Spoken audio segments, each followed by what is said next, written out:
ഈ നിലമ്പൂർ വിജയത്തിലെ ക്രെഡിറ്റ് വിവാദത്തിൽ ഇന്ന് മാധ്യമങ്ങളുടെ ചോദ്യങ്ങളുണ്ടായിരുന്നു പ്രതിപക്ഷ നേതാവിനോട്. പക്ഷേ അദ്ദേഹം പ്രതികരിക്കാൻ തയ്യാറായില്ല.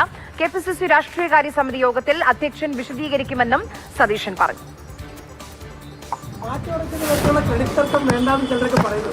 ഞാനൊന്നും ചർച്ച ചെയ്യാനില്ല.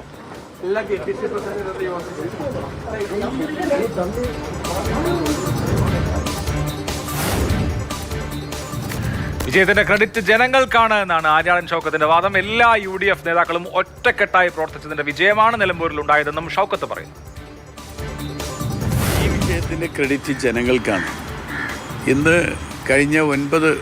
കഴിഞ്ഞ കുറേ വർഷങ്ങളായി കേരളത്തിലെ ജനങ്ങൾ അനുഭവിക്കുന്ന, ഇടതുപക്ഷ ഗവൺമെൻറ്റിന് കീഴിൽ ജനങ്ങൾ അനുഭവിക്കുന്ന ദുരിതം, കഴിഞ്ഞ 9 വർഷമായി നിലമ്പൂർ അനുഭവിക്കുന്ന അവഗണന, ഇതിനെതിരെയുള്ളൊരു വലിയ വിധിയെഴുത്ത് കൂടിയാണ്.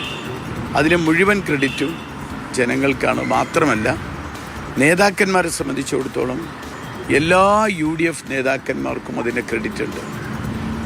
എല്ലാ UDF നേതാക്കന്മാരും, അത് UDF നേതാക്കന്മാർ ഒരുമിച്ച് ഒറ്റക്കെട്ടായി പ്രവർത്തിച്ചതിൻ്റെ ഫലമായിട്ടാണ് ഈ തെരഞ്ഞെടുപ്പ് വിധി ഉണ്ടായിട്ടുള്ളത്.